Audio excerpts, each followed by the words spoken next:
दीडशे वर्षापूर्वीची ही शिवरामपंतांचं चिंचणचं बन होतं। या ठिकाणी कालेजी महाराज म्हणून इथं तपस्वी करत बसले होते। त्यांच्या ध्यानी रेणुका मातेचं संपूर्ण प्रगट झाली आणि त्या ठिकाणी सांगितले की कालेजी महाराजांच्या नावानं कालेजी देवी अशी स्थापन करून त्यावेळेस स्थापना केली।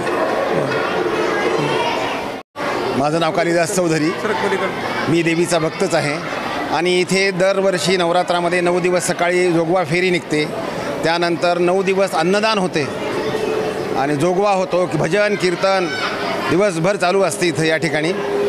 आणि भाविकांची गर्दी पाहता शासनाने याकडे लक्ष देऊन याला तीर्थक्षेत्र असं घोषित करावं, ही आत्ताच आमची काका गोविंदराव चौधरी यांनी सांगितल्याप्रमाणे माझी पण तीच इच्छा आहे।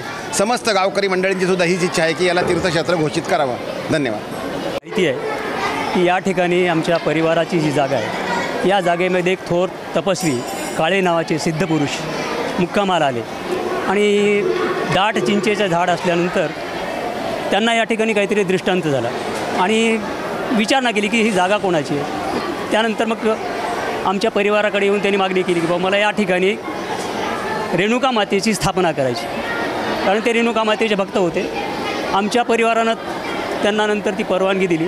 आता ही माहूरची रेणुका माता आहे, काळे नावाच्या सिद्धपुरुषांनी तिची स्थापना केल्यामुळं या रेणुका मातेचं त्यांच्या नावावरून कालेजी महाराज हे नाव पडलेलं आणि फार मोठं प्रस्थ या यवतमाळ जिल्ह्यामध्ये या कालेजी महाराजांचं आहे।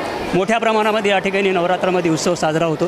ट्रस्टचे सगळेच लोक या ठिकाणी मेहनत घेतात आणि पाहता पाहता या परिसराचं शासनाला अशी विनंती आहे की हा मुदखेड कालेजी मातेचा जो परिसर आहे तो पवित्र तीर्थक्षेत्र म्हणून घोषित करावा, एवढी सगळ्या मुदखेडवासियांची आणि कालेजी मातेच्या भक्तांची शासनाला विनंती आहे। धन्यवाद।